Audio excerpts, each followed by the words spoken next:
திலகவதி ஆதவர்ஜுனா மற்றும் நிர்மல்குமார் இருவரும் இன்று கட்சியில இணைகிறாங்க அப்படின்ற செய்தி எல்லாருக்கும் நேற்று தெரிவிக்கப்பட்டிருந்தது.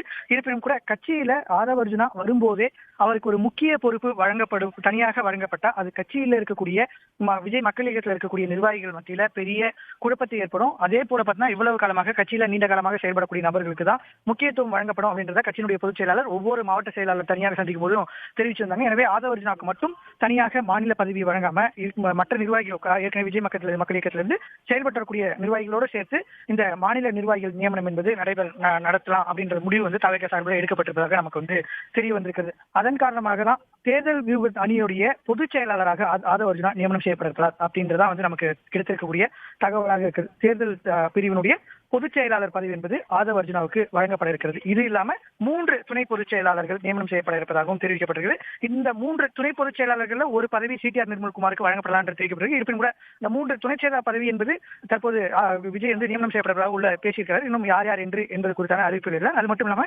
கட்சியினுடைய கொள்கை பரப்பு செயலாளர், கொள்கை பரப்பு இணை செயலாளர் இந்த அறிவிப்பும் இன்று வெளிவர இருக்கிறதாக நமக்கு இப்ப தெரிவிக்கப்பட்டிருக்கிறது. யார் யார் எந்தெந்த பொறுப்புக்கு நியமனம் செய்யப்பட இருக்கிறாங்க என்பது ஆதவர்ஜுனா நியமனம் குறித்து அவர் கட்சியில் இணைகிறார், அவருக்கு எந்த பொறுப்பு வழங்கப்பட்டு இருக்கிறது என்பது குறித்தான வெளியிருக்கக்கூடிய அதே அறிக்கையில இந்த பதவிகளுக்கு யார் யார் நியமனம் செய்யப்பட்டிருக்காங்க என்பது குறித்தான ஒரு முழுமையான விவரம் வரும் அப்படின்னு தெரிவிக்கப்பட்டிருக்கு.